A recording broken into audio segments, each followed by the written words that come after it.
Chỉ cần là một bài video ngắn trên TikTok hoặc B12 hoặc Vina Video cũng được.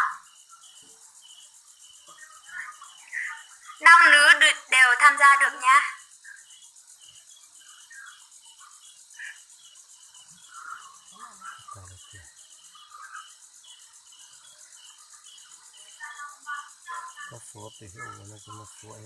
Chào mọi người nha. Ai chưa hiểu thì hỏi mình nhá.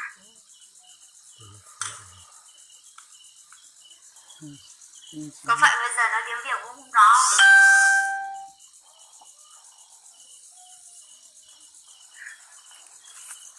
Chào mọi người nhá.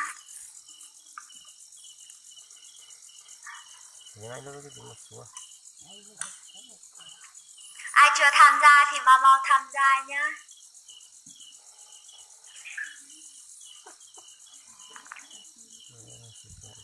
Chúng mình sẽ có những cuộc thi rất nhiều về phía trước.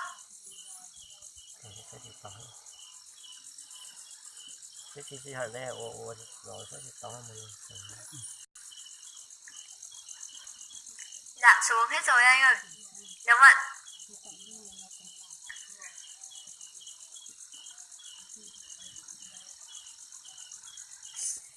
Hết rồi vâng.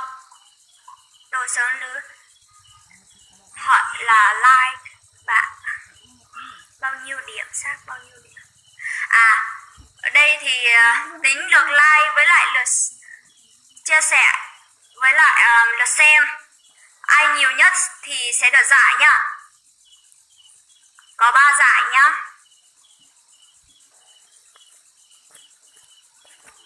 Ai chưa tham gia thì tham gia đi nhá.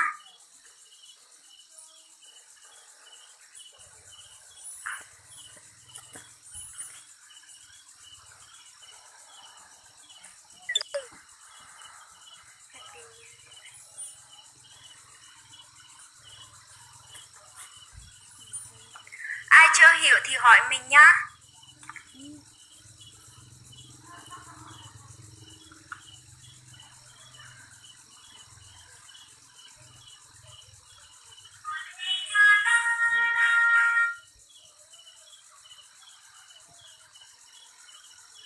Ai chưa hiểu mình nói gì, những người mà mới vô thì chưa hiểu mình nói gì thì hỏi nhá. Món đây là rất an toàn.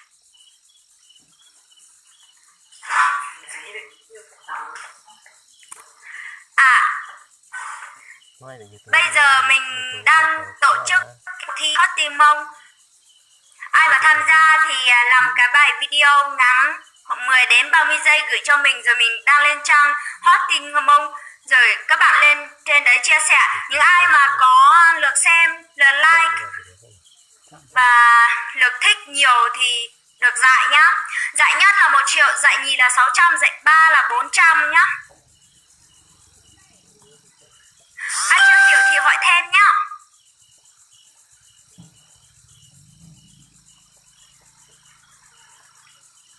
Chào mọi người.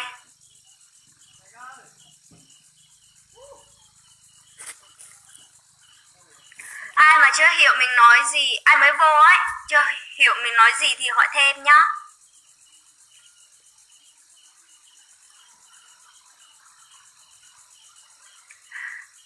Tham gia đi các bạn ơi. Chỉ cần là một bài video ngắn 10 đến 30 giây là được.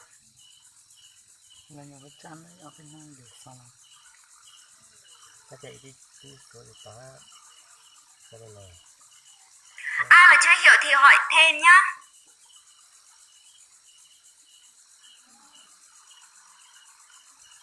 Chào 18 người đang xem.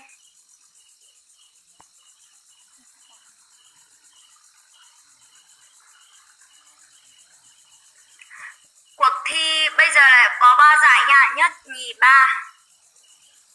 Giải nhất là 1 triệu, giải nhì là 600, giải ba là 400 nhá.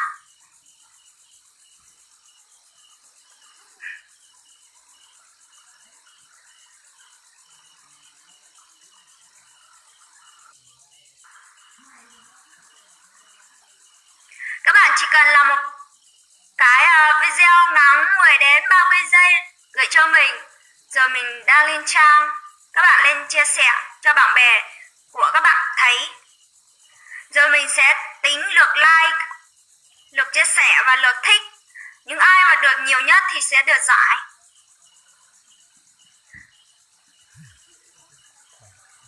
Không được hack like nhá. Chào Thảo Cương nhá.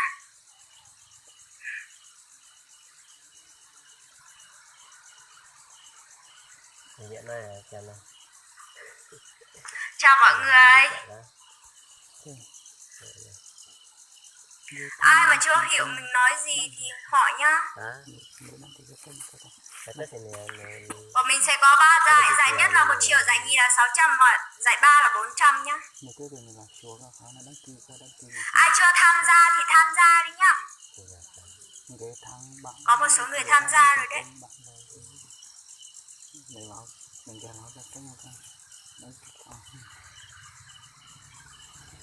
Chào mọi người nhá, chào 18 người đang xem.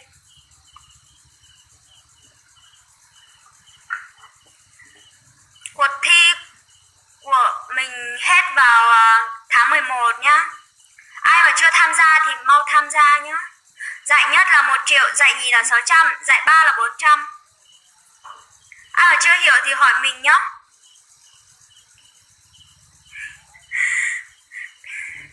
Văn Kinh Chi. Và chỉ cần là một bài video ngắn khoảng 10 đến 30 giây rồi gửi cho mình, rồi mình sẽ đăng lên trang Hot Tình Mông, rồi bạn lên đấy chia sẻ. Trai phố núi. Bạn làm một bài video ngắn khoảng 10 đến 30 giây rồi gửi cho mình sẽ đăng lên trang Hot Tình Mông, rồi bạn lên trên đấy chia sẻ để bạn bè của bạn thấy. Rồi mình sẽ tính lượt like, lượt thích và lượt xem. Ai mà được nhiều nhất thì sẽ được giải. Có 3 giải nhá. Nhất, nhì, 3. Tham gia